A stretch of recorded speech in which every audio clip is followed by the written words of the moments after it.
Okay, let's start to put some objects in the scene. To do that, I'm going to go over to the left-hand side of the menu here and choose 3D Primitives. When I choose 3D Primitives, I get a selection of 3D primitives to choose from, as well as a Tool Options dialog box. You'll notice down here it's placed an object for me immediately. I don't want this one, I'm going to choose the cube object. Just scale this one down and we can see there's our cube object. I'll zoom in a little bit on here and you'll notice that this cube object is now orange in color. This means that this is a proxy object waiting to be placed in the scene. It's not actually in the scene yet. I've got a number of options I can do here before I place this in the scene. One of those being I can scale the object. And you can see here in the dialog box under size that the dimension of this box is given a value of 0.7 at the moment. I can manually click into one of these dialog boxes and change that, for example, to 0.5, 0.5 and 0.5. Similarly, I can also use the arrows here on the gizmo to position that box. Here you can see I'm moving the box on the x-axis.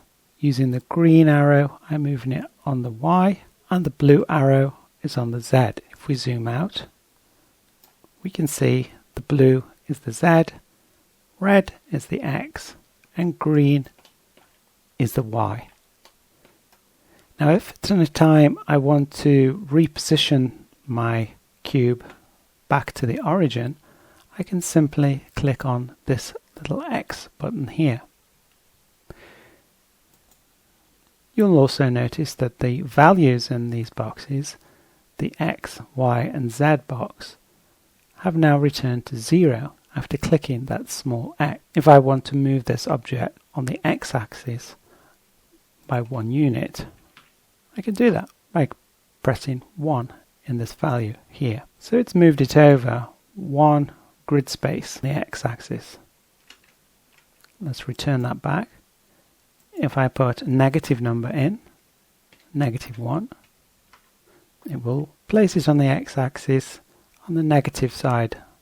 Again, hit the X to place it back into the center. Before we commit this cube to the scene, let's look at a few other options that we have within the Tool Options display here. Firstly, we can use the Fillet checkbox here to create a fillet on the box. We can use these options here to change the values of that fillet. You can also see down at the bottom here that we can increase the number of edges, which will increase the smoothness of the filleted object. And obviously, if we decrease it to 1, we get a chamfer. I'll turn this one off. You'll notice as well that we have the uniform division checked at the moment. And down below here, you can see the divisions on the X, Y, and Z axis is set to 1, which corresponds to this number in here, which is also set to 1. If I increase this, you'll notice that uniformly the X, Y, and Z axis all increase based on this figure here. Let's return that back and uncheck uniform division. Here now we've got the option to change each of these individually. So I can create 7 on the X, 5 on the Y, and 3 on the Z. I check uniform again and increase this poly count quite high to 20 divisions here. I'm ready now to accept. Once I've clicked apply, you'll notice that the proxy object has now turned green, which means it's been placed inside the scene. The proxy object is still active, and if I use this arrow here, you can see it's still active and waiting for me to place another cube into the scene. At the moment, we're okay with one. So what I'll do is just change the tool here and say select to deselect the 3D primitives tool. Now that my object is placed in the scene, you'll notice in the polygroups panel this small eye icon. If I deselect that by clicking it and turning it off, you'll notice the cube now disappears. Essentially, this icon is giving us visibility on this layer called polygroup 1, which contains this cube object. So it's a good idea to name objects here something a little bit more descriptive as to what they contain. For example, a cube in this case. Now if I want to move this object around, I need to have it selected. So with the select tool active and the faces selected as the active selection, you'll notice that when I move my mouse over these faces, they are highlighting. If I left click, then I select one of those faces. If I click and drag, I will multi-select faces. If I want to deselect these, I can hold Control down on the keyboard and just drag over the ones I want to deselect. If I want to select all of these, I can just double left click to select all the faces in one go. At this point, I can move these faces by going down to the select items and hitting transform. And now you'll see that I can use the gizmo to move the selected faces around the scene, much as we did before. And again, I can use the values here to manually put in where I want that cube to be positioned inside my scene. It's not always necessary for you to have a face or an edge selected in order to move an object around. If nothing is selected in the scene, then 3DCoat assumes it's a selectable item. So in this case, you can see nothing is selected in terms of the cube. But if I hit transform, the gizmo appears. So 3DCoat knows that on the layer cube there is an object, and so it places this gizmo in this location. So now, for example, I can move this cube around. So now we've seen that we can select things using this. If I right click and increase the size of my brush here, and I left click to select, you'll notice that I only get one being selected. It's not being influenced by the size of the brush. And the reason for this is this tool here that's being used. Currently, the marquee tool. So if I choose a brush instead of a marquee, if I start to select now with the left mouse button, now you can see that I'm selecting and brush selecting the polygons. And in the same way, if I hold Control down, I will reduce that selection until there's nothing left. So this is a good way of selecting larger areas in one go by brush selecting. So now I will just deselect by again hitting Control D and change over to edges. With my brush selected, I can do the same thing here and brush select, only this time I'm brush selecting the edges. Control D to deselect, and vertices will do the same thing. Control D to deselect. Now that we've looked at how to place a 3D primitive into a scene, change its parameters, and then select it and manipulate it in the scene, we'll now add a new object into the scene. For this, I've used this plus icon here to add an extra layer. I'm going to go over to the 3D primitives and choose this cylinder object here. Again, it gives me a proxy object to manipulate and to customize before I add it into the scene. So I have some different options with this particular one where I can reduce the size, the number of sides to the object, and the number of divisions.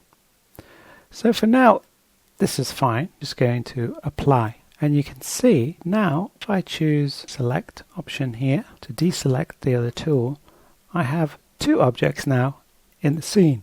The first one being the cube, can turn on and off using the eye icon, and the second one being this one called polygroup, which contains my cylinder. Now you'll notice that when the cube is selected, polygroup object, or the cylinder, is ghosted. The cube is the active object, which is why in this case it's highlighted. If I click on the polygroup object, now the cylinder is active and the cube is ghosted, meaning polygroup object cylinder is now the active object. Let's change this name over now to cylinder. If at all you're getting confused with the transparency of any particular layer, you can always use this option here to solidify the actual look of the object inside the scene. There we can clearly see which one is active in the display here and which one is ghosted, meaning which one is selected and which one isn't. In this scene I have three objects, each on an individual layer. Now we know from the previous tools that we used, i.e. the selection tool, that with the faces selected I can double click on here to select, making sure that my brush is selected.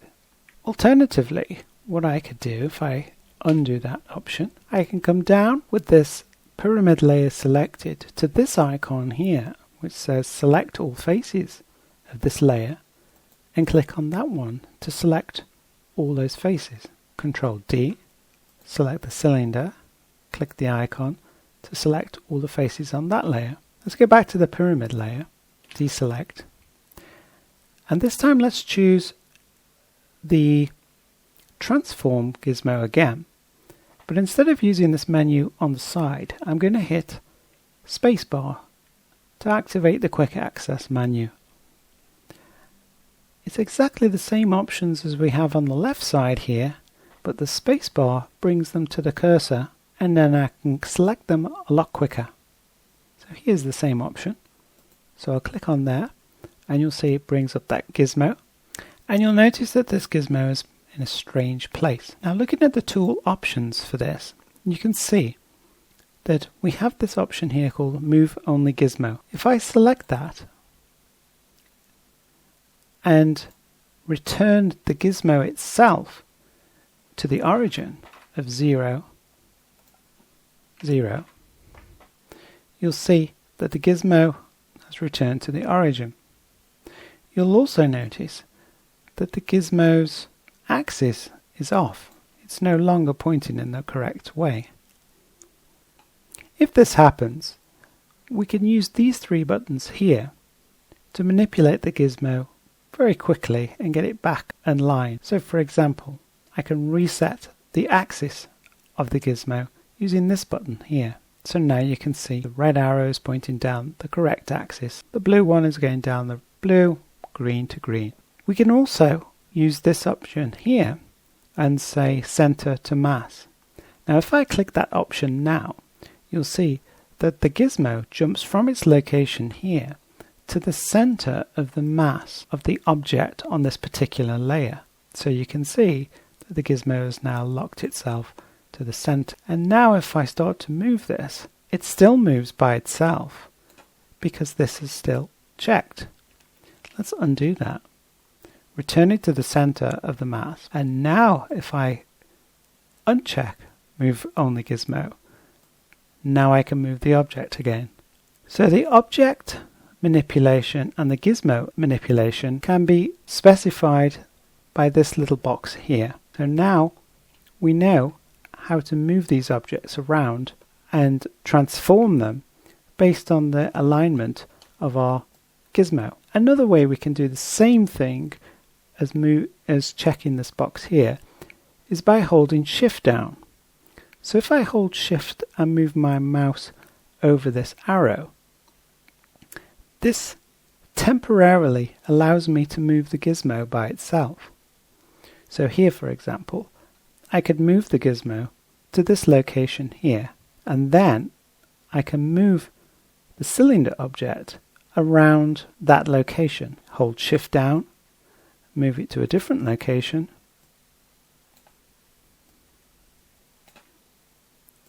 and manipulate it from that side. And all the transform tools will work in relation to the gizmo's position. If at any time I want to return this gizmo, then I can say move only gizmo, click to return it to the center of the mat, and now it will rotate around the center point of the cylinder. Let's have a look at some other 3D objects. So I'll choose 3D primitives, and I'll choose this sphere, which is placed in the center of our scene. In the Tools Options panel here, I can increase the radius or size of this sphere by using this radius slider here.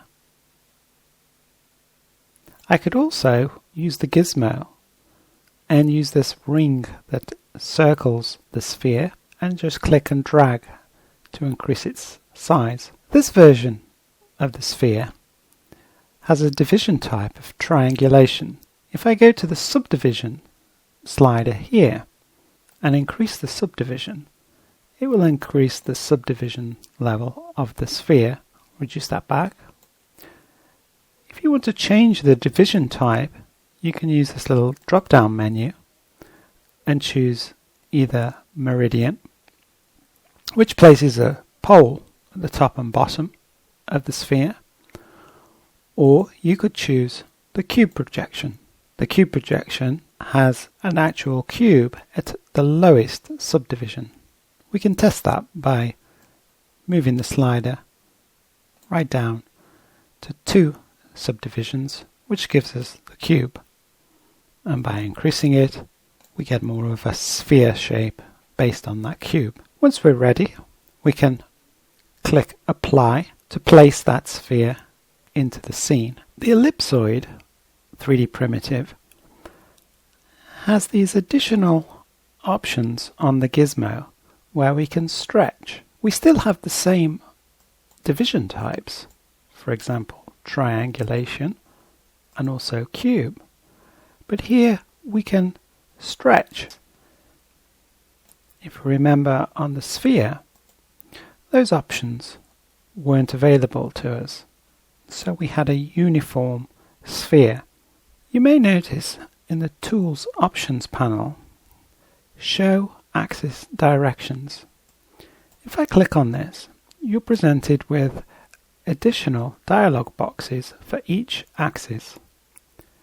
So for example, I can choose a different axis to move the object on. So if I choose 0.25, on this particular axis, which is the x-axis, we can move and translate that object over and skew it to a particular direction.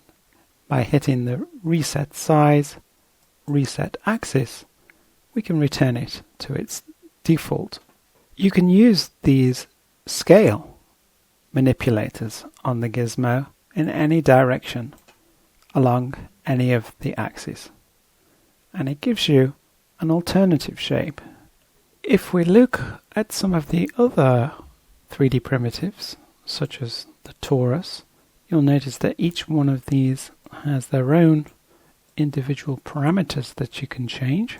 The capsule, where we can change the diameters of the top and bottom, as well as the overall diameter and height. And with all these options, we can increase and decrease the poly count. Cylinder object,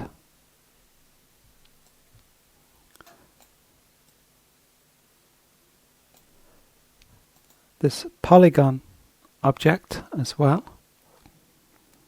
This one is different than the cylinder in that we are increasing and decreasing the amount of what it describes as teeth here, or sides, to the actual object itself.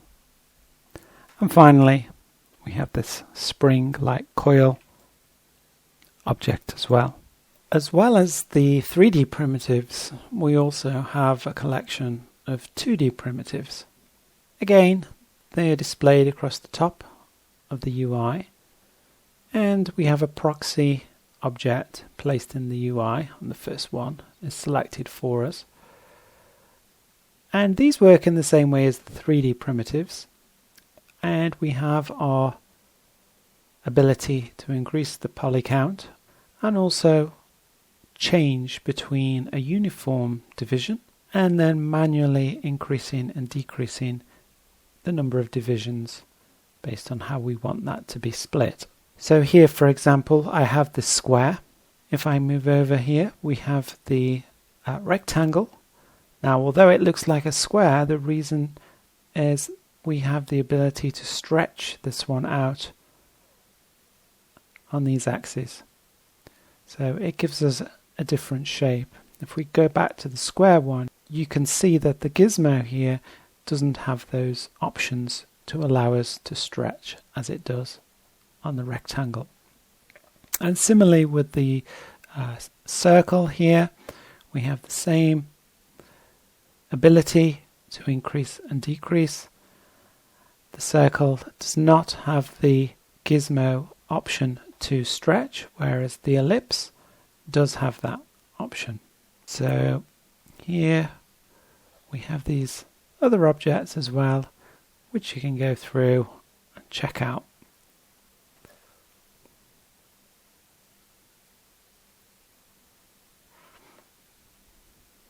If at any time you want to change the orientation of your object, if you click on one of the rotation icons on the end of the gizmo here, let's say this one, and hold down the space bar, you can manually put in a value, for example 90 degrees, which will rotate that object around that axis.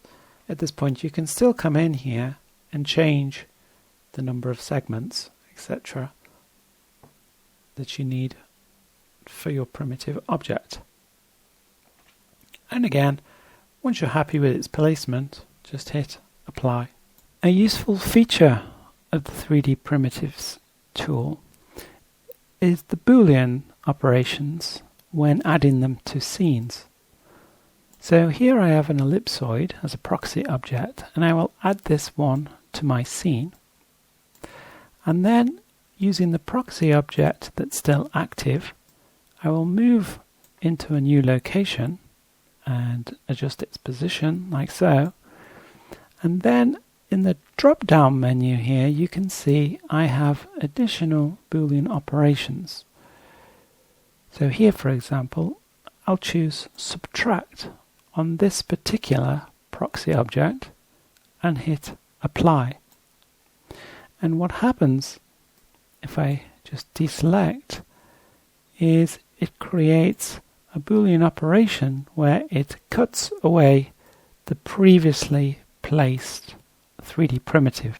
Likewise, if I add this object again, only this time I use add and hit apply. I'll deselect the 3D primitive. You can see now that the objects have been merged together. A new geometry has been created. So these can be very useful for blocking out rough shapes in the modeling process. In the next tutorial, we'll look a little more in depth into selections. See you next time.